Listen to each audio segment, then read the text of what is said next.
Now, from WYDC TV, this is Big Fox News at 10.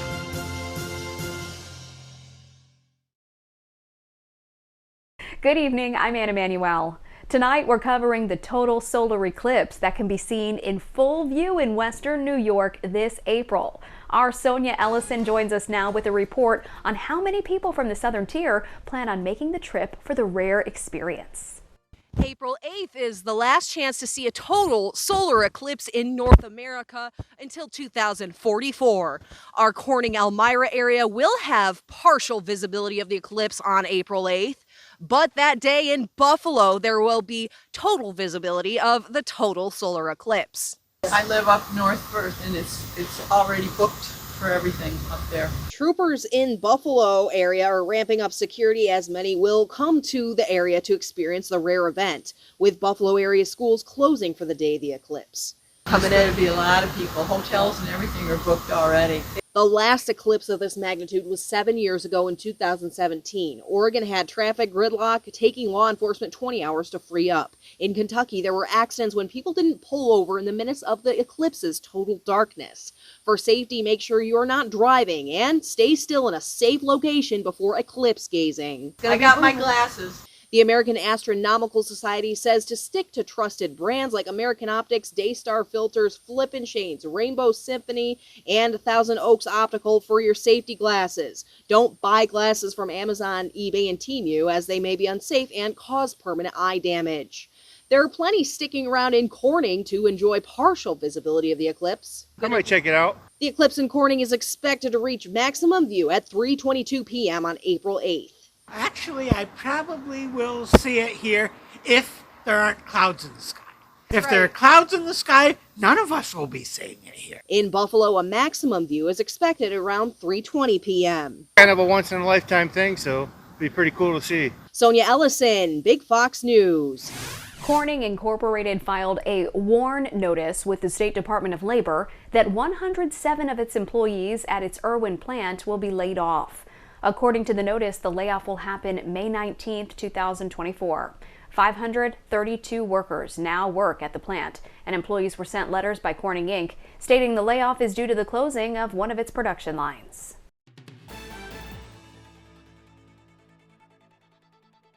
Well, good evening and happy Monday. The clearing sky that was keeping conditions a bit cool today will last into tomorrow morning, as our overnight clear skies will be promoting that we have some single-digit low temperatures possible. But we are going to see that southeasterly flow regain momentum across the area with that sunshine that is going to help to promote temperatures to be back above normal, even looking to extend into those lower 40s. But we will be returning to some active weather, and I'll have more details in that full forecast in a few minutes. Governor Kathy Hochul says she wants alcohol-to-go sales from bars and restaurants to remain permanent in the state. Our Dante Brown explains why the governor thinks that's a good idea. Governor Hochul has proposed what's being called a $1 billion rescue plan. And it includes making alcohol-to-go a permanent here in New York State. The measure was supposed to be temporary when it was first put into effect during the pandemic. It allowed consumers to buy alcoholic drinks and take them off the premises. Alcohol to go was brought in to help small and local bars during the trying times, but it has now become a boost in the New York economy. In May of 2022, Governor Hochul stated, to-go drinks were a critical revenue stream for New York's bars and restaurants during the pandemic. But the 3-year pilot program is set to expire this year.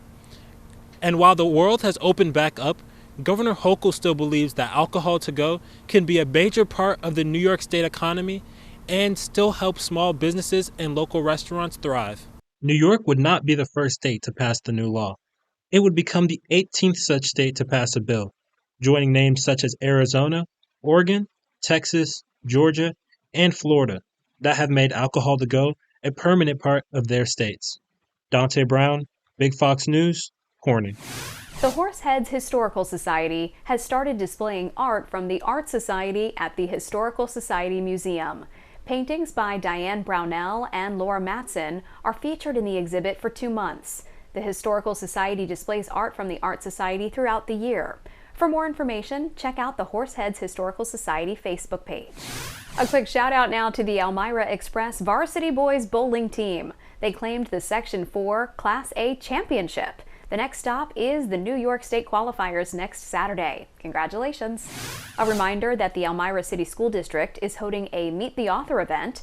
Elmira native Patrick Phibbs will be at the Ernie Davis Academy for a family reading night on March 7th. Along with a book reading and signing, you can expect bingo, trivia, snacks, and other fun activities. The event starts at 5:30. A New York judge fined former President Trump $355 million in penalties plus interest in a New York civil fraud case. But the GOP frontrunner is staying on the campaign trail, and he's heading to South Carolina to take on that state's former governor in the GOP primary this weekend. Rebecca Castor reports.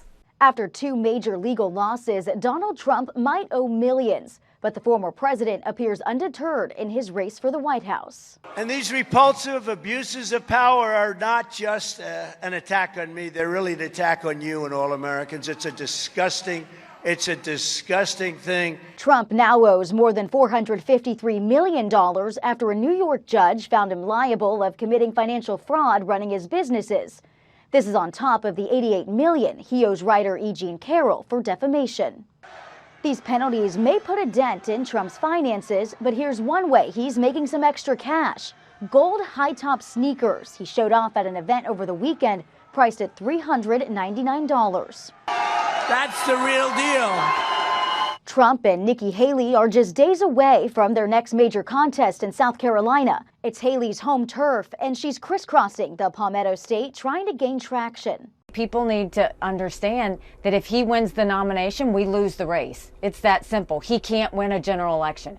Yet Trump still has a big lead, as it appears voters aren't fazed by his legal issues. The American people are more focused on their future than Donald Trump's past. They're not talking about legal challenges. They're talking about their challenges across a kitchen table. South Carolina is an open primary, meaning you don't have to be a registered Republican to vote. Analysts say this could help Nikki Haley, who polls better than Trump with moderate and independent voters. In Washington, Rebecca Castor, Fox News. New proposed environmental rule changes could allow automakers extra time in conversions to electric vehicles. Reports say the Biden administration may allow the Environmental Protection Agency to loosen rules in the short term on vehicle pollution, giving automakers more time in switching to electric vehicles and lessening the number of EVs they have to have in fleets by 2030. It would also benefit labor unions and EV charging infrastructure with more time to adjust. The Biden administration wants EVs to make up 2/3 of car sales by 2032. But EV sales represented about 8% of sales in the market last year. Your complete workweek forecast is next. Plus this. Consumers are cutting back, and the toy industry is worried about another weak year of toy sales. I'm Lauren Simonetti at a toy store in New Jersey, and I'm going to tell you why this isn't just a Christmas hangover. Now, your Twin Tiers forecast from Big Fox. Well, as we take a step here into another February week, note that we are starting off the week with still some of that a little bit of snowpack across the area. But note that it's definitely not as much as it could be this time of the year. And we are going to note that we're going to work at melting that snowpack as we have some warming temperatures that will be sliding in with that sunshine. Now, we're still with that cooler air mass tonight as we are looking at low temperatures extending into those single digits. Elmira and Corning there just dropping down to about 8 to 9 for a low. Bath down to 12. Watkins Glen down to 12, Binghamton down to about 10 for a low under those clear skies. So that's going to quickly bring us that sunshine into our Tuesday and going to promote some warming that is going to be in place through Wednesday. Now, we're still going to stay pretty warm Thursday and Friday with the potential of keeping highs into those 40s, potentially even some 50-degree high temperatures, but we are going to be watching a storm system passing on by. It is going to be with the warmer elements a rain event, but there will be some slight cooling on the backside of that system, which is going to allow for some lake effect into Saturday, but the rebound behind that system looks to be a bit quicker than the current system that we're in. But we're not taking too long to bring those temperatures up, even with a single-digit low for our Tuesday morning. We are going to head into our Tuesday afternoon with a high of 43, so bringing us back about 5 degrees above normal. We'll see that it is going to be paired up with some all-day sunshine and that southerly flow, not too strong as well, staying under about 10 miles per hour, so not too many concerns throughout our Tuesday. Pretty enjoyable day in place. We'll see much of the region extend into those 40s. Westfield there about 38 degrees, Wayland 42, Binghamton just around about 40 degrees. Into our Wednesday morning, we'll see that with that mild push of air, it's going to keep our overnight temperatures even within the 20s. So a much more mild start to the day, which again gives us that extra bump to get those temperatures potentially towards those 50s for our Wednesday. We'll stay just shy of it Wednesday, as what we are going to be watching into our Wednesday is starting to increase that active weather pattern, as we will be ushering in some stronger winds, getting 20 to 30 mile per hour winds for the rest of the week. But watch that direction of the wind. Southerly wind through Thursday. You don't get a strong northerly wind on Friday, more westerly, and that is going to allow for temperatures to still be a little more mild, as what we see on Friday is the passage of a low pressure system to our south. So as that moves on by, we still keep a little bit of that warmer flow, but this secondary cold front that's across portions of Michigan and the Great Lakes, that's what's going to bring us that slight cooling into our Saturday and potentially trigger some of those lake effect snow showers and just allow for a quick cool down before there's a pretty strong high pressure system behind that cold front. So 7-day forecast does reflect, though, keeping those mild temperatures through Friday. Friday might be one of those days where those temperatures cool throughout the day as scattered showers will come to an end, and then we'll have that quick cool down before the rebound of those 40s is back in place on Sunday.